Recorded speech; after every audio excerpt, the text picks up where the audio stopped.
စံချိန်မှတ်တမ်းတွေပိုင်ဆိုင်ခဲ့တဲ့အထိရုံးပွဲတွေဇက်တိုက်ကြုံတွေ့နေခဲ့တဲ့ United ပြည်သူများလုံးပဲမင်္ဂလာပါခင်ဗျာကျွန်တော်ရဲ့ Show Sport News ကနေပြန်လည်ပြီးတော့ကြိုဆိုလိုက်ပါတယ် United ဖြစ်ကလည်းချိုးတလဲခါတလဲဆိုသလိုဖြစ်နေခဲ့တဲ့အထိပါပဲ United တဲ့ပွဲစဉ်နဲ့ပတ်သက်ပြီးတော့ပြောချင်တဲ့ဆိုရင် Europa League ပွဲစဉ်တွေကြည့်ဝမ်းနိုင်ချင်တဲ့ဆိုရင် Premier League ပွဲစဉ်တွေကြည့်ဆိုပြီးတော့ပြောရမလို့ဖြစ်နေခဲ့တာပါဒီနေ့ပြည်သက်တွေအနေနဲ့ဂျာသာပရိညတွေဆိုရင်ပြောဖို့ကောင်းတယ်လို့စနေတိုင်နေဦးနေညတွေဆိုတော့ဝမ်းနိုင်နေခဲ့တာဖြစ်ပါတယ်နောက်တဲ့ဂျာသာပရိတောက်ကြညတွေမှာရက်ွက်တွေမှာဖြစ်စေ social ထဲမှာဖြစ်စေကြွားလုံးရင်ထုတ်ပြီးတော့ပြောလို့မကုန်နိုင်တဲ့အကြောင်းအရာတွေကိုထိုင်ပြောပြီးဇာမတယောက်ချင်းစီကိုချီးကျူးနေခဲ့ရတဲ့ကိုမြင်တွေ့ထားခဲ့ရတာပါဒါပေမဲ့စနေတိုင်နေဦးနေညတွေပြီးနောက်ဒီမနက်မှာတော့တယောက်ချင်းစီကိုပတ်ပြီးတော့ဆဲနေခဲ့ရတာလည်းဖြစ်ပါတယ်ဝါဆွာချိုးတဲ့ခါတဲ့ဆိုတာရှိလိုမျိုး Manchester United ရဲ့အဖြစ်ကလည်းငိုတလဲပြုံးတဲ့ဆိုလိုဖြစ်နေခဲ့တာပါပြီးတဲ့ဂျိုင်းမှာကစားခဲ့တဲ့ဘီဘာအိုတင်းတဲ့ Europa League ပွဲစဉ်မှာတော့ Manchester United အသင်းဟာတကိုးဆုံးနေထားကနေနောက်ကလိုက်ပြီးတော့ခြေပါကိုနဲ့အနိုင်ကိုတွေသွင်းသွားက၄ဂိုးတကူဆွဲရလန်းတဲ့တူ Europa League Final ကိုတက်သွားခဲ့ကြတာပါ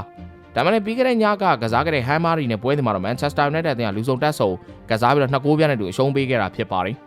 ဘီဘာအိုနဲ့ပွဲစဉ်မှာလည်း United အသင်းဟာ Hamari နဲ့ကစားခဲ့တဲ့လူစင်းတိုင်းအသုံးပြုခဲ့တယ်လို့ Hamari နဲ့ပွဲစဉ်မှာလည်းဘီဘာအိုနဲ့ပွဲကကစားမလူစင်းကိုပဲအသုံးပြုသွားခဲ့ကြတာပါအားထားသုံးဆွဲ Bruno Fernandes လည်းပါလို့ Mason Mount Ahmed Diallo တို့လိုကစားမိုင်းနဲ့ပွဲတော်ရှင်များကစားသွားခဲ့တာလည်းဖြစ်ပါတယ်ဒါမှလည်းပြောစရာစကားလုံးမရှိလောက်အောင်ဖြစ်ခဲ့ရပြီးတော့ Manchester United အသင်းရဲ့ကစားပုံအတော်လေးပြောစရာများခဲ့ပြီးတော့ကြားရှိမှဖျက်ရှောက်နေတာတမင်လေးတစ်ကောင်လိုဖြစ်နေခဲ့တာပါပရိုင်း26မိနစ်မှာအဖွင့်ကိုစားတင်ခွင့်ပြုပေးခဲ့ရသလိုဒုတိယပိုင်း58မိနစ်ရောက်မှလည်းဘိုဝမ်သွင်းကိုခွင့်ပြုခဲ့ရပြီးနှစ်ဂိုးကိုမရှိဆွဲရလန်းတဲ့တူအရှုံးပေးခဲ့ရတာဖြစ်ပါတယ် Manchester United ကနေ every time ထွက်ခွာသွားတဲ့ချိန်က Premier League မှာပြီးစရာအဆင့်73နေရာမှာ United အသင်းကရပ်တည်နေခဲ့တာပါဒါပေမဲ့လက်ရှိမှာတော့အဆင့်16နေရာမှာရပ်တည်နေခဲ့ပြီလည်းဖြစ်ပါတယ်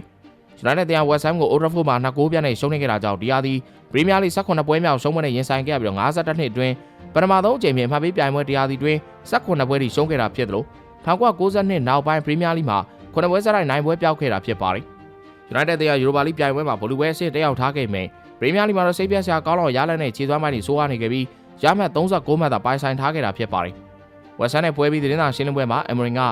ကစားသမားတွေနဲ့ပတ်သက်လို့ကျွန်တော်ဘာမှမပြောချင်ပါဘူးကျွန်တော်အကြောင်း United အစီအစဉ်နဲ့ပတ်သက်ပြီးတော့ပဲပြောချင်ပါတယ်လက်ရှိအနေထားကိုပြောင်းလဲပေးဖို့လိုအပ်တယ်လို့လာမယ့်နွေရာသီကျရင်အသင်းကိုတောင်းတမှုရှိဖို့တိုက်ပွဲဝင်စိတ်အပြည့်ရှိတဲ့အသင်းဖြစ်အောင်ပြောင်းလဲဖို့လိုအပ်နေပါပြီဒီအားဒီလိုအဖြစ်မျိုးနောက်နှစ်မှာထပ်ဖြစ်လို့မရတော့ပါဘူး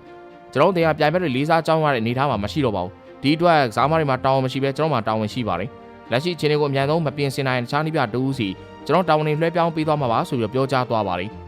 United အသင်းဟာဒီအားဒီ Premier League အိမ်ကွင်း9ပွဲမြောက်ရှုံးနေခဲ့တာကြောင့်1930 31 1933 34 1962 63ရာသီတွေတုန်းကတရားသီတွေအင်္ဂလိပ်ရှုံးပွဲအများဆုံးမှတ်တမ်းစုပြန်လည်ပြီးတော့ပိုင်ဆိုင်သွားခဲ့ကြပါတယ်။မန်ဒီယာ every time လက်ထက်မှာရလပိုင်းဆိုးဟာမှုတွေကြောင့် Romeo Mori နဲ့အစားထိုးထားတာဖြစ်ပါတယ်။